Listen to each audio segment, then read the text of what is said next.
નમસ્કાર વિદ્યાર્થીઓ. એને સેમેસ્ટર 2 પેપર નંબર 3 ભારતીય સમાજ અંગેના પરિપ્રેક્ષ્યો, એમાં આપણે AR દેસાઈનો અભ્યાસ કર્યો. ત્યારબાદ હવે આગળના જે સમાજશાસ્ત્રીય વિચારક છે એ છે DP મુખર્જી. તો DP મુખર્જી એ સમાજશાસ્ત્રના સ્થાપકો છે એમાંના એક ગણાય છે.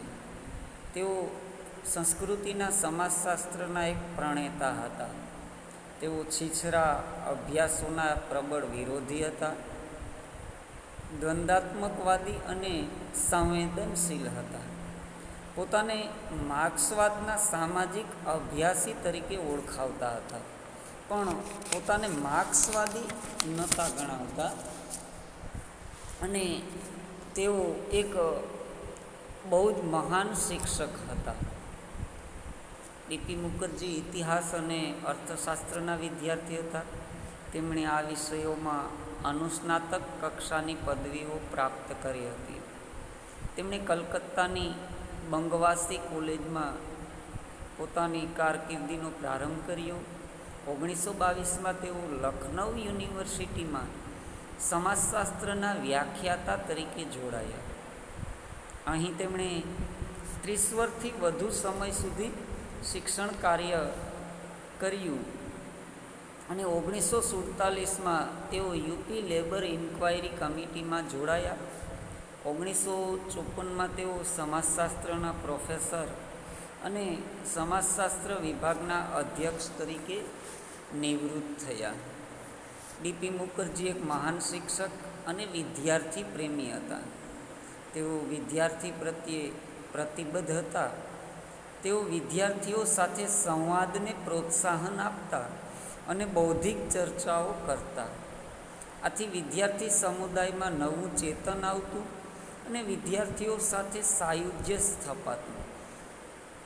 યોગેન્દ્રસિંહ વગેરેએ નોંધ્યું તેમ DP મુખર્જીના લખાણો કરતાં તેમના વ્યાખ્યાનો, ચર્ચાઓ અને વાર્તાલાપો છે એ વધુ મહત્ત્વના હતા, કારણ કે તેઓ દ્વારા તેમણે યુવા માનસનું ઘડતર કર્યું હતું, તેમજ તેઓને આપમેળે ચિંતન કરવાની તાલીમ આપી હતી.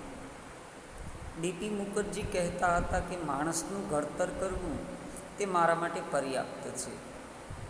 તેઓ ઘણીવાર વિદ્યાર્થીઓને કહેતા કે પુસ્તકો લખવાનો મારી પાસે સમય ક્યાં છે, અને ખરેખર તેમણે આ રીતે સામાજિક વિજ્ઞાનોના વિકાસમાં આપેલું પ્રદાન અગણિત છે.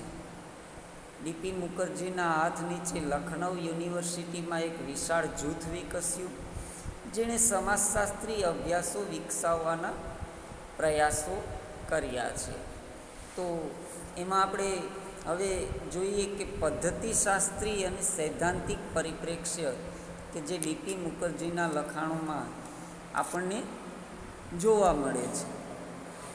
તો પદ્ધતિશાસ્ત્રી અને સૈદ્ધાંતિક પરિપ્રેક્ષ્યમાં યોગેન્દ્રસિંહ નોંધે છે તેમ DP મુખર્જીએ તેમના લખાણોમાં ઐતિહાસિક દ્વંદ્વાત્મક પરિપ્રેક્ષ્યનું દૃષ્ટાંત પૂરું પાડ્યું છે.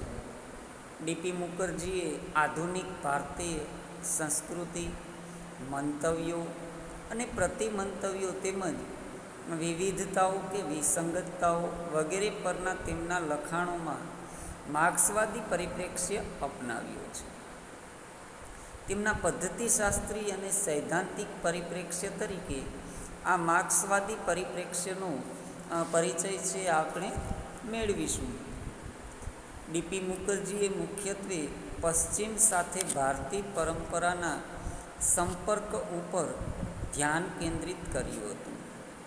પશ્ચિમી ભારતમાં એક બાજુ સાંસ્કૃતિક વિરોધાભાસના ઘણા બળો વિકસાવ્યા અને બીજી બાજુ નવા મધ્યમ વર્ગનું સર્જન કર્યું. મુખર્જીના મતે આ બળોનો ઉદ્ભવ સંઘર્ષની દ્વંદ્વાત્મકતા અને સમન્વયની પ્રક્રિયા છે પેદા કરે છે. ભારતીય સમાજની વર્ગરચનાની શક્તિઓને કાર્યાન્વિત કરવા માટે પ્રોત્સાહન આપવું જરૂરી છે. આ કાર્ય આયોજનપૂર્વક કરવા ઉપર તેમણે ભાર મૂક્યો છે. બીજી રીતે કહીએ તો ભારતમાં બ્રિટિશ શાસન દરમિયાન એક નવી વર્ગરચનાના ઉદ્ભવ ઉપર, ખાસ કરીને મધ્યમ વર્ગના ઉદ્ભવ ઉપર ધ્યાન કેન્દ્રિત કર્યું હતું. આ વર્ગભેદન પાછળના જે રચનાતંત્રીય બળોએ ભારતમાં રાષ્ટ્રવાદી જાગૃતિનો ઉદ્ભવ વિકાસ શક્ય બનાવ્યો, તે રચનાતંત્રીય બળોનું ભારતીય પરંપરા દ્વારા નિયમન થતું હતું. ભારતમાં પરંપરા અનુશીલન સામાજિક સાંસ્કૃતિક બળોનો સ્ત્રોત છે અને તે સમાજશાસ્ત્રીય વિશ્લેષણના સંદર્ભ માળખામાં લક્ષમાં લેવું જરૂરી છે. પરિવર્તન લાવતા આર્થિક બળોને લક્ષમાં લેવામાં આવે તો પણ સામાજિક સાંસ્કૃતિક બળોને લક્ષમાં લેવા જરૂરી છે તેમ તેઓનું સ્પષ્ટ માનવું હતું. મુખર્જીના મતે ભારતીય પરંપરાનું મહત્ત્વનું તેનું જતન કરતા સામાજિક સાંસ્કૃતિક બળો જેમ કે ધર્મ, જ્ઞાતિ, સંયુક્ત કુટુંબ, મૂલ્યો એ વગેરેમાં રહેલું છે. આ બળો પશ્ચિમી સંસ્કૃતિનો ઝડપી સ્વીકાર કરવા ઉપર બ્રેક લગાવવાનું કાર્ય કરે છે. અર્થાત પશ્ચિમી સંસ્કૃતિના ઉતાવળિયા સ્વીકારને અટકાવવાનું કાર્ય કરે છે. ભારતીય અને પશ્ચિમી સંસ્કૃતિ વચ્ચેના દ્વંદ્વાત્મક સંબંધનું અંતિમ પરિણામ અનુકૂલન છે. દરમિયાનમાં તંગદિલી પેદા થાય છે. તંગદિલી જો ઉચ્ચ તબક્કા તરફ દોરી જતી હોય તો તે ઇચ્છનીય પણ છે. આ ઉચ્ચ તબક્કો એટલે એવો તબક્કો કે જ્યાં ઐતિહાસિક ધ્યેયો માટે આયોજિત રીતે, સામાજિક રીતે નિર્દેશિત અને સામૂહિક પ્રયાસો દ્વારા સુગ્રથિત વ્યક્તિમત્તાનું નિર્માણ થયું હોય છે. મુખર્જીના મતે સામાજિક પરિવર્તન એ વિરોધાભાસ અને સંઘર્ષ દ્વારા થતા આંદોલનની પ્રક્રિયા છે. ભારતમાં આ વિરોધાભાસ પરંપરા, સંસ્કૃતિ અને મૂલ્ય વ્યવસ્થાઓ તથા પરિવર્તન પામતી ભૌતિક પરિસ્થિતિઓ અને ઉત્પાદનની રીતો દ્વારા ઉદ્ભવેલા વિભિન્ન વર્ગ હિતો વચ્ચે રહેલો છે. આ ઘટનાને સમજવા માટે સમાજશાસ્ત્રીઓએ પોતાની આગવી વિભાવનાઓ અને સાધનો પ્રયોજવા પડશે. પરિવર્તનની પ્રક્રિયા સમાજવાદી સમાજ રચનાના ઉદ્ભવ વિકાસમાં ફાળો આપશે. મુખર્જીના આ મંતવ્યોમાં બ્રિટિશ અમલ દરમિયાન ભારતમાં આવેલ સામાજિક પરિવર્તનના સંદર્ભમાં સંઘર્ષવાદી પરિપ્રેક્ષ્ય છે એ વ્યક્ત થાય છે. તેમણે બ્રિટિશ યુગીન ભારતીય સમાજમાં આવેલ પરિવર્તનોને મૂલ્યો અને વર્ગ હિતોની વિરોધાભાસી વ્યવસ્થાઓની પારસ્પરિક ક્રિયા અને સંઘર્ષમાંથી ઉદ્ભવતી સમન્વયની પ્રક્રિયા તરીકે ઓળખાવેલ છે. તેમના મતે આ પ્રક્રિયા ભારતમાં ઇસ્લામના આગમન સાથે શરૂ થાય છે અને આજ પર્યંત તે ચાલુ રહે છે. બ્રિટિશ શાસને મધ્યમ વર્ગનું સર્જન કરીને ભારતમાં એક નવી ઐતિહાસિક ઘટના પેદા કરી છે. આ નવા મધ્યમ વર્ગના મૂળ પરંપરામાં ન હતા તેમ આધુનિકતામાં પણ ન હતા.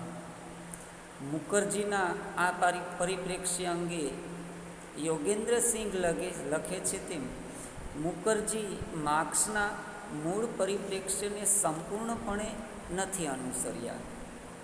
તેમનો પરિપ્રેક્ષ્ય રૂઢ માર્ક્સવાદ અને પરંપરાવાદી દૃષ્ટિબિંદુ વચ્ચે ઝોલા ખાતો હોય એવો છે.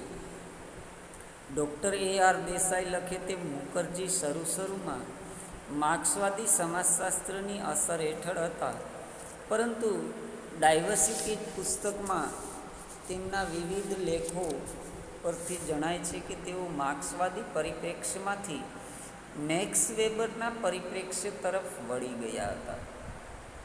ડીપી મુખર્જીએ ભારતીય ઇતિહાસ અંગેના તેમના પુસ્તકમાં તેમનો સૈદ્ધાંતિક પરિપ્રેક્ષ્ય બદલાયેલો હોવાનું મદને નોંધ્યું છે.